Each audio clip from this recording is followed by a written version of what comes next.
दोस्तों, speed up ज्ञान में आपका हार्दिक स्वागत है। आज हम डीएलएड बीटीसी प्रथम सेमेस्टर विषय विज्ञान का कक्षा शिक्षण क्लास 4 देखेंगे, जिसमें हम वनस्पति जगत का पार्ट 1 देखेंगे। आप वीडियो के लास्ट तक बने रहेंगे, ठीक है? और ये लघु उत्तरीय प्रश्नों की सीरीज चल रही है, जो कि 2023 और 24 में 24 का सत्र है, उसमें आने वाले एग्जाम के लिए अति संभावित प्रश्न होंगे, ठीक है?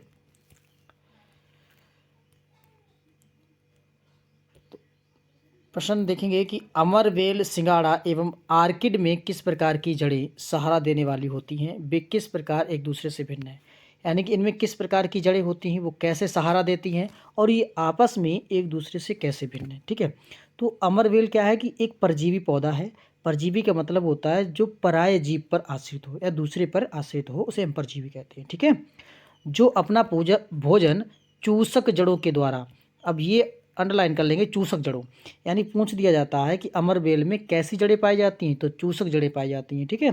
चूसक जड़ों के द्वारा अपने आधार या पोषक पौधे से लेता है, यानी कि अमरवेल जिस पर आश्रित रहती उसे ही हम पोषक पौधा कहते हैं। तो अमरवेल में जो चूसक जड़ें होती उन्हीं के द्वारा जो क्या करता है कि अपना भोजन पौधे से ग्रहण करता है, ठीक है। सिंगाड़ा होता है, सिंगाड़े में कैसी होती हैं कि सिंगाड़े की जड़ें प्रकाश संश्लेषी जड़ें होती हैं ना। पूछ दिया जाता है सिंगाड़े में कैसी जड़ें होती है, तो प्रकाश संश्लेषी जड़ें होती हैं, जो पानी के पास घनी और हरी होकर फैली रहती हैं। आप देखे होंगे तालाब में जब सिंगाड़ा होता है तो पानी में पूरे तालाब में फैला रहता है, उसकी बेल जो होती है, ठीक है। और आर्किड क्या होता है, आर्किड की जड़ें हवा में लटक कर अपने स्पंजी सिरों द्वारा जल वाष्प को अवशोषित करती हैं। ये आर्किड की ये क्या होता है, ये बेल टाइप की होती है, ठीक है। तो ये क्या हवा में लटकी रहती हैं और स्पंजी टाइप की होती हैं। ये हवा को अपनी तरफ या जल वाष्प को अपनी तरफ अवशोषित करती रहती हैं, जिससे जलपूर्ति करती हैं, जिससे पौधे की जलपूर्ति करती हैं। इन्हें वायवीय या आर्द्रताग्राही जड़ें कहते हैं। पूछ दिया जाएगा कि आर्द्रताग्राही या वायवीय जड़ें किस पौधे की होती हैं, तो वो आर्किड की हो जाएंगी, ठीक है। नेक्स्ट देखेंगे कि जरायुज और अंडीज में क्या अंतर है। देखिए, पहले तो पता होना चाहिए जरायुज होता क्या है। ऐसे जीव जो सीधे बच्चे को जन्म देते हैं, ठीक है, या फिर वह शिशु जो जीव जो खेड़ी में लिपटा हुआ पैदा होता है, उसे क्या कहते हैं, जरायुज कहते हैं। या बच्चे देने वाले जीव को भी हम जरायुज कहते हैं, जैसे मनुष्य हो गया, कुत्ता हो गया, बिल्ली हो गया, गाय हो गया, भेड़ हो गया, बकरी हो गया, ये सब जरायुज होते हैं, ठीक है। अंडीज क्या होते हैं, वो जीव जो अंडे देते हैं, अंडीज कहलाते हैं। जैसे कछुआ हो गया, सांप हो गया, पक्षी हो गए, जितने भी जीव हैं जो अंडे को अंडा देते हैं, उन्हें हम क्या कहेंगे, अंडीज कहेंगे, ठीक है। आगे देखेंगे नेक्स्ट, पुष्प के जड़तंत्र का संक्षिप्त वर्णन कीजिए। आपसे पूछा जाएगा कि जो पुष्प का जड़तंत्र होता है उसका आप संक्षिप्त वर्णन करें, तो आप लिखेंगे कि जड़ों के बिना पौधों का कोई अस्तित्व नहीं होता है। देखिए, क्योंकि जड़ें यदि नहीं होंगी तो पौधा सीधा खड़ा ही नहीं रह पाएगा, तो इसलिए पौधा का कोई अस्तित्व नहीं होता है जड़ों के बिना, ये जड़ नहीं होगी, क्योंकि जड़ ही पौधे का वह भाग है जो बीज को एक पौधा बनाता है, ठीक है। जैसे जब बीज होता है, बीज में धीरे धीरे से मूलांकुर होते हैं और उसके सहारे से हमारा बीज पौधे में परिवर्तित हो जाता है। यदि जड़ें ना हो तो पौधा सीधा खड़ा ही नहीं रह पाएगा और उसका जीवन संभव नहीं होगा, ठीक है। जड़ें पौधे का वह भाग है जो प्रकाश, वायु, अंधकार, उजाला सभी सभी से दूर रहता है, क्योंकि वो जमीन में दसा रहता है, इसलिए उसे अंधकार और वायु और प्रकाश कोई मतलब ही नहीं, वो सब अंदर ही रहता है ना, अर्थात भूमि के अंदर दबा रहता है। जड़ पौधे का प्राइमरी भाग होता है, जिसे प्राथमिक भाग कहा जाता है। जड़ को ही पौधे का प्राथमिक भाग कहते हैं या पहला भाग कहते हैं, ठीक है, जिसमें विभिन्न छोटी छोटी शाखाएं निकलती हैं। अब जड़ों में देखा होगा आपने, छोटे छोटे रेशे टाइप के निकलते रहते हैं, तो वो छोटी छोटी शाखाएं होती हैं जो भूमि के अंदर जाल सा बिछा देती हैं। किसी आप पौधे को उखाड़ के देखेंगे, छोटे पौधे को, तो उसमें देखेंगे कि चारों तरफ जाल सा बिछा हुआ देता है, जो पौधे के लिए क्या करते हैं, जल एवं खनिजों का अवशोषण करते हैं। जो पौधे के लिए क्या, जल एवं खनिजों का अवशोषण करती हैं। जो जड़ें पौधों को स्थिरता व मजबूती प्रदान करती है, जड़ ही पौधों को मजबूती प्रदान करती है, और स्थिरता मतलब एक जगह पर टिका रहना, ठीक है, स्थिरता भी प्रदान करती है। और जल और खनिजों का अवशोषण करती है किसके द्वारा, पौधे को पूछ दिया जाता है कभी कभी कि जल पौधे के किस टिश्यू के द्वारा, किस ऊतक के द्वारा जड़ से पत्तियों तक पहुंचता है, तो वो होता है आपका जाइलम, ठीक है, जाइलम के द्वारा। नेक्स्ट देखेंगे, जड़ों के प्रकार, जड़ों दो प्रकार की होती है, एक मूसला जड़ें होती है, एक अवस्थानी जड़ें होती हैं, ठीक है। और जो अवस्थानी जड़ें होती हैं ये दो भागों में विभाजित की जाती हैं।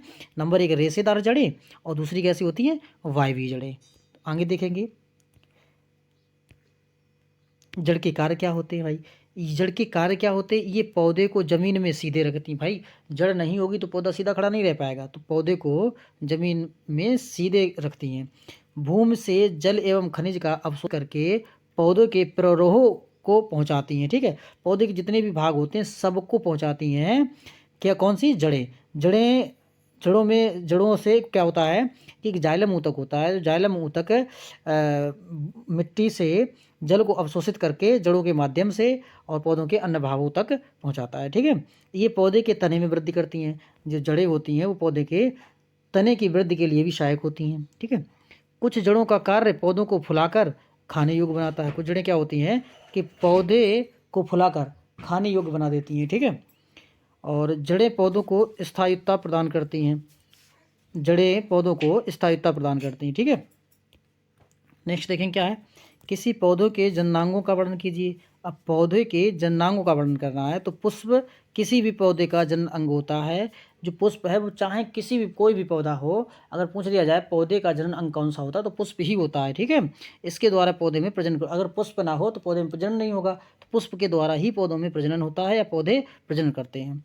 पुष्प के द्वारा प्रजनन कार्य, पुष्प के द्वारा प्रजनन कार्य दो चरणों में संपन्न होता है। एक होता है परागण और एक होता था निषेचन, ठीक है। दो चरणों में संपन्न होता है, पहला परागण और दूसरा निषेचन। पुष्प के परागकण स्त्री केसर के वर्तिकाग्र, देखिए पुष्प के जो परागकण होते हैं वो स्त्री केसर के कहाँ, वर्तिकाग्र तक विभिन्न माध्यमों द्वारा पहुंचते हैं। कई माध्यम होते हैं जैसे वायु हो गया या फिर जल हो गया, ठीक है। मनुष्य के माध्यम से, किन्हीं भी माध्यम से पहुंच सकते हैं, ठीक है।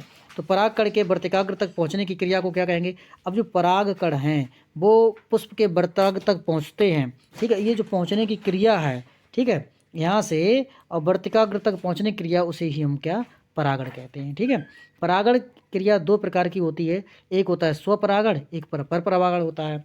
यानी कि जो परागण क्रिया है वो दो प्रकार की होती है, एक स्वपरागण एक पर परागण। और स्वपरागण क्या होता है आगे देखेंगे अभी, कि जब पौधा खुद का ही पुष्प हो या एक ही पुष्प पर दोनों स्त्रीलिंग पुल्लिंग दोनों एक ही पे हों, तो उस वो जो क्रिया होगी वो कौन सा, स्वपरागण होता है। दूसरे पौधे पे पुष्प पर जो परागकण उड़कर जाते हैं और वहाँ पर जो फर्टिलाइजेशन होता है उसे पर परागण कहते हैं, ठीक है। आगे देखेंगे इसमें इस स्वपरागण में क्या होता है, पुष्प के परागकण उसी पुष्प के वर्तिकाग्र या उसी पौधे पर लगे दूसरे पुष्प के वर्तिकाग्र पर पहुंचते हैं, तो उसे हम क्या कहेंगे, स्वपरागण कहते हैं।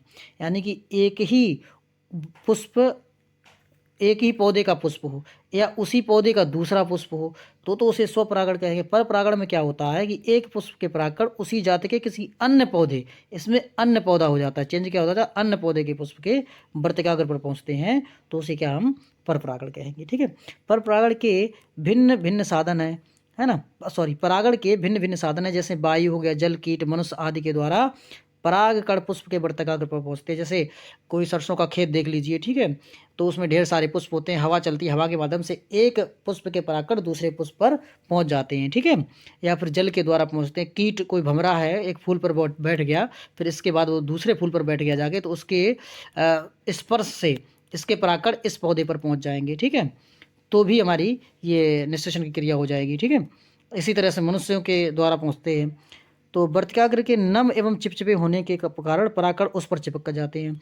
जो वर्तिकाग्र कैसा रहता है हमारा, नम रहता है और चिपचिपा रहता है, तो उसके चिपचिपे होने के कारण परागकण उस पर चिपक जाते हैं, ठीक है। वर्तिकाग्र पर परागकण अंकुरित होते हैं। अंकुरित परागकण की परनलिका वर्तिकाग्र से होती हुई अंडाशय में प्रवेश करती है। और जो अंकुरित परागकण होते हैं उसकी जो परनलिका होती है, ठीक है, परनलिका देखिए जो इस टाइप की जो बनी रहती है, ठीक है। परनलिका वर्तिकाग्र से होते हुए इसके अंदर होती है, ठीक है, वर्तिकाग्र से होती हुई अंडाशय में, जो यहाँ पे अंडाशय होता है, ठीक है, अंडाशय में प्रवेश करती है। अंडाशय में मादा युग्मक सुरक्षित रहता है और यहीं अंडाशय में जो मादा युग्मक होता है वो सुरक्षित रहता है। जिस प्रकार जिसका परागकण में स्थित नर युग्मक के साथ संयुग्मन निषेचन होता है। जब ये नर युग्मक यहाँ से जाएगा पर्णलिका के द्वारा वर्तिकाग्र के माध्यम से यहाँ अंडाशय के पास जाता है, तो ये नर युग्मक है, ये मादा युग्मक है। जब दोनों आपस में मिल जाएंगे और यही मिलने की क्रिया क्या, निषेचन कहलाएगी। और इसके इससे एक नई रचना का विकास होता है, जिसे हम क्या कहते हैं, उसे भ्रूण कहते हैं। जब दोनों का आपस में संलयन हो जाता है, दोनों मिल जाते हैं, निषेचन हो जाता है, उसके बाद नई क्रिया होती है, उसे क्या हम भ्रूण कहेंगे। अंडाशय तो फल में परिवर्तित, पूछ लिया अंडाशय किस में परिवर्तित होगा, तो ये फल में परिवर्तित होता है, और बीजांड होता है बीज में परिवर्तित होता है। ठीक है, नेक्स्ट देखेंगे कि पौधों एवं जंतुओं की उपयोगिता पर प्रकाश डालिए। ठीक है, पौधों एवं जंतुओं की उपयोगिता पर प्रकाश डालिए। तो पौधों एवं जंतुओं की उपयोगिता निम्नलिखित है। पौधों की उपयोगिता पहले देखेंगे। ठीक है, तो क्या है, सामान्यतः पौधे और वृक्ष निम्नांकित श्रेणियों में रखे जा सकते हैं, जैसे भोजन प्राप्त करने वाले। अब देखिए कई प्रकार के पौधे होते हैं, किसी से भोजन प्राप्त करते हैं, किसी से रेशे प्राप्त करते हैं, किसी से लकड़ी प्राप्त करते हैं। तो ये विभिन्न विभिन्न प्रकार के श्रेणियों में इनको रखा गया है। तो हम देखेंगे भोजन प्राप्त करने वाले पौधे कौन से होते हैं।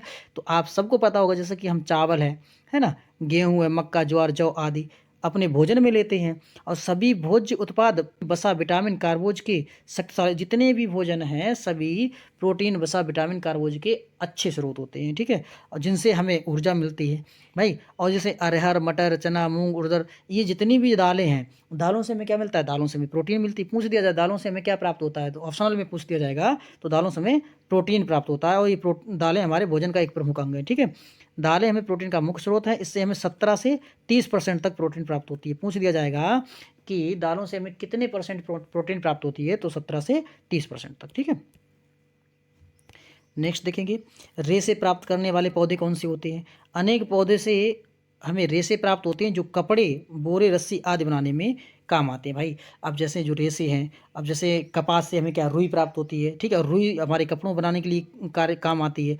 और कई पौधे हैं जिनसे क्या होती है, हमें रस्सी रस्सी प्राप्त होती है। ठीक है, जिनसे क्या, सॉरी रस्सी नहीं, रेशे, नारियल वगैरह हो गया है ना, इनसे रस्सियाँ वगैरह बनाई जाती हैं। बोरे, जूट से बोरे वगैरह बनाए जाते हैं। तो अलग अलग प्रकार के पौधे होते हैं, अलग अलग का उनका यूज होता है। ठीक है, आगे देखेंगे, अलसी के तने में उपस्थित परिरंभ के तंतुओं से प्राप्त रेशे कपड़े, रस्सियाँ, कालीन, कैनवास आदि बनाए जाते हैं। जूट, सन, कायर आदि पौधे रेशे प्राप्त करके विभिन्न उपयोग में लाए जाते हैं। ठीक है, इसी प्रकार से इमारती लकड़ी प्रदान करने वाले पौधे, जिनसे बड़ी बड़ी अच्छी अच्छी इमारतें बनाई जाती हैं, और काफ़ी महंगी कॉस्टली लकड़ियाँ होती हैं। तो इमारती लकड़ी प्राप्त करने वाले ऐसे पौधे कौन कौन से होते हैं, तो सभी वृक्ष लकड़ी उत्पन्न, देखिए पौधे जितने भी हैं सभी लकड़ी उत्पन्न करते हैं, लेकिन कुछ विशिष्ट प्रकार के वृक्षों की लकड़ी, जैसे देवदार आपका हो गया, पाइन हो गया, सिरिस हो गया, सागौन हो गया, व साल के उपयोग फर्नीचर बनाने में किए जाते हैं। इनका फर्नीचर काफ़ी अच्छा रहता है, काफ़ी महंगा रहता है, तो इसलिए इस लकड़ी का प्रयोग फर्नीचर बनाने में प्रयोग किया जाता है। बाँस एवं अन्य पादप काष्ठ का उपयोग इमारतों के निर्माण में कई प्रकार के औजार बनाने में, ठीक है, जो बाँस होता है कई प्रकार के औजार बनाने में तथा कृषि कार्य करने के लिए उपयोग में होने वाले चक्के, हल आदि बनाने में प्रयोग किया जाता है। ठीक है, तो जो बाँस होता है इसका आपने देखा होगा, कई इमारतें वगैरह बनाई जाती हैं, या फिर जो कृषि यंत्र वगैरह कृषि के कई औजार बना दिए जाते हैं बाँस के, या फिर जो चक्का, हल वगैरह होता है उसमें प्रयोग किया जाता है। कागज़ प्रदान करने वाले, अब देखिए जो कागज़ है, हम पढ़ते लिखते हैं, कागज़ किताबें वगैरह हैं, ये भी किसी न किसी पौधे से तो बनती हैं। तो वो पाइनस का पेड़ होता है, चीड़, बाँस, पीसिया, एबीज आदि के रेशे, तनों व पत्तियों से कागज़ बनाया जाता है। तो ये कागज़ बनाने वाले सभी हो गए। ठीक है, इसी प्रकार से जो रबड़ होती है, रबड़ भी किसी न किसी पौधे से बनाई जाती है। तो रबड़ हमें कहाँ से प्राप्त होती है, तो वो होती है हीबिया ब्राजिलियंसिस नामक पौधे, ये पौधे का नाम है। ठीक है, हीबिया ब्राजिलियंसिस नामक पौधे से रबड़ प्राप्त होती है। पूछ दिया जाएगा रबड़ किस पौधे से प्राप्त होती है ऑप्शनल में, तो आपको ये नाम लिखना होगा, हीबिया ब्राजिलियंसिस। ठीक है, पौधे से रबड़ प्राप्त होती है। रबड़ के कण क्षीर वाहिनियों के क्षीर में उपस्थित होती हैं। रबड़ के टायर, ट्यूब, खिलौने आदि वस्तु बनाई जाती है। आप देखें जितने भी मोटर व्हीकल्स हैं सभी के टायर किसके, रबड़ के बने होती है। जितनी भी रबड़ की चीज़ें बनी हैं वो सिर्फ इसी पौधे से बनती हैं, हेविया ब्राजिलियंसिस। ठीक है, और गोंद प्रदान करने वाले पौधे कौन कौन से होते हैं, जो पौधे गोंद प्रदान करते हैं।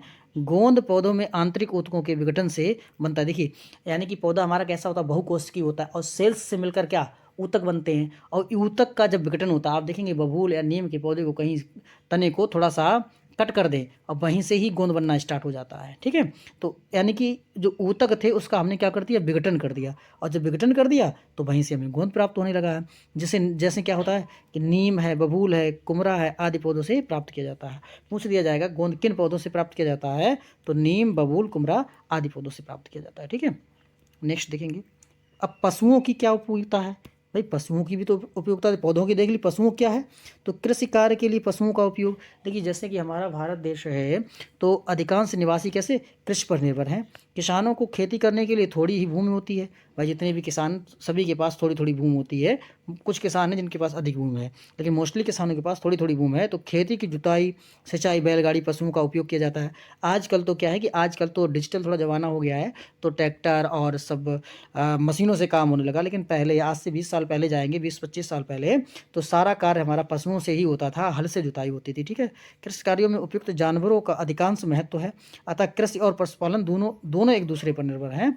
जो कृषि है, खेती है, और पशुओं का पालन है या पशुपालन है, दोनों एक दूसरे पर निर्भर हैं। ठीक है, अब जीवाश्म खादों की प्राप्ति, देखिए ये भी पशुओं से हमें होती है। भूमि की उर्वरा शक्ति बनाए रखने के लिए जीवाश्म खादों की आवश्यकता होती है, जिससे भूमि की उर्वरा शक्ति यानी भूमि हमारी उपजाऊ बनी रहे। इसलिए जो जीवाश्म होता है, जैसे जीवाश्म खाद जो पशुओं का गोबर वगैरह हो गया, मलमूत्र हो गया, ये भूमि की उर्वरा शक्ति बनाए रखने के लिए प्रयोग किया जाता है। हम उसको एक जगह एकत्रित करते रहते हैं, और फिर उसको एकत्रित करके जब काफ़ी हो जाता है तो उसको खेत में डाल दिया जाता है, जिससे हमारी फसल अच्छी होती है। ठीक है, पशुओं के मरने के बाद उनकी हड्डी, नाखून, सींग, खुर, बाल, रक्त आदि का प्रयोग जीवाश्म खाद बनाने में किया जाता है। तो जब पशु मर जाता है तो उसकी हड्डियां हैं, नाखून है, सींग है, इन सब का भी जीवाश्म खाद प्राप्त करने के लिए किया जाता है प्रयोग। ठीक है, नेक्स्ट देखेंगे दूध एवं अन्य पोषक तत्वों। अब जैसे पशु है, पशु से हमें दूध भी प्राप्त होता है, अन्य पोषक तत्व भी प्राप्त होते हैं। तो मनुष्य को शरीर एवं पोषण एवं वृद्धि के लिए प्रोटीन, विटामिन, वसा, कार्बोहाइड्रेट, खनिज लवण की आदि आवश्यकता होती है। भाई अगर शरीर का विकास होगा, शरीर को पोषण प्राप्त करना है, तो उसके लिए क्या है, हमें इन सब की जरूरत पड़ेगी। प्रोटीन की भी, विटामिन की भी, वसा, कार्बोहाइड्रेट की, खनिज लवण की, सभी की आवश्यकता होगी। लेकिन ये पदार्थ दूध में पर्याप्त मात्रा में रहते हैं, और दूध में ये सारी चीज़ें पर्याप्त मात्रा में रहती हैं। ठीक है, विटामिन भी रहता है, प्रोटीन भी रहता है, वसा, कार्बोहाइड्रेट, सब चीज़ें रहती हैं। तो और दूध हमें कहाँ से प्राप्त होता है, पशुओं से होता है। तो पशु की हमारे दैनिक जीवन में बहुत उपयोगिता है। ठीक है, दूध मनुष्य के लिए संतुलित आहार है, यानी कि सारी चीज़ें इसमें मिलती हैं, तो इसलिए संतुलित आहार कहते हैं। इसमें उपस्थित वसा और शर्करा हमारे शरीर को शक्ति, ऊर्जा प्रदान करते हैं। प्रोटीन शरीर, मांसपेशियों एवं कोशिकाओं के निर्माण के लिए उनकी मरम्मत करता है। देखिए जो उपस्थित वसा और शर्करा है, ये हमारे शरीर को क्या, शक्ति, ऊर्जा प्रदान करते हैं। और प्रोटीन शरीर की मांसपेशियों एवं कोशिकाओं, और जो प्रोटीन हमें इससे दूध से मिलती है, तो शरीर की मांसपेशियों और कोशिकाओं का निर्माण करता है एवं उनकी मरम्मत भी करता है। ठीक है, तो इसलिए ये पशुओं का हमारे दैनिक जीवन में इस प्रकार दूध के माध्यम से भी बहुत उपयोगिता है। ठीक है, नेक्स्ट देखेंगे और क्या है, देश की अर्थव्यवस्था में पशुओं का योगदान। अब देश की जो अर्थव्यवस्था है उसमें पशुओं का क्या योगदान है, तो पशुपालन व खेती देश के बड़े उद्योग हैं। भाई देखिए गांव में देखेंगे कि आप सब पशुपालन ही करते हैं, खेती करते हैं। ठीक है, और वो देश के काफ़ी भाई बड़े उद्योग हैं, है ना। अब पशुओं के प्राप्त से, अब जो पशुओं से प्राप्त चमड़े व उनसे उत्पाद सामानों से करोड़ों रुपए की मुद्रा प्रतिवर्ष हमारे देश में आती है। देखिए जब जो पशु होते हैं उनसे चमड़ा प्राप्त होता है, चमड़े की सेलिंग होती है, दूध का उत्पादन होता है, दूध की सेलिंग होती है। ठीक है, तो उनसे हमारे देश में करोड़ों रुपए की मुद्रा प्रतिवर्ष हमारे देश में आती है, क्योंकि ये हमारे देश से विदेश में भी सेल किया जाता है, और वहाँ से जो पैसा आता है उससे हमारे देश की अर्थव्यवस्था में काफ़ी योगदान होता है। तो कह सकते हैं पशुओं का हमारे देश की अर्थव्यवस्था में भी काफ़ी योगदान होता है। ठीक है, और इसी के साथ ये हम अपना लास्ट टॉपिक देखेंगे। नेक्स्ट पढ़ेंगे कल हम। ठीक है, कि पौधे हमारे जीवन में किस प्रकार से उपयोगी है, या फिर ये सब चीज़ें बाद में देखेंगे। आज इतना ही रखते हैं, ज़्यादा लंबी क्लास हो जाती तो आपको देखने में समस्या होती है। ठीक है, इसका सेकेंड पार्ट कल देखेंगे हम, और आज इतनी क्लास रखते हैं। आपको क्लास कैसी लगी ज़रूर बताएं। ठीक है, और इतना टाइम तक बने रहने के लिए धन्यवाद। यदि आप हमारे चैनल पर नए हैं तो प्लीज़ चैनल को ज़रूर सब्सक्राइब करें। Thank you.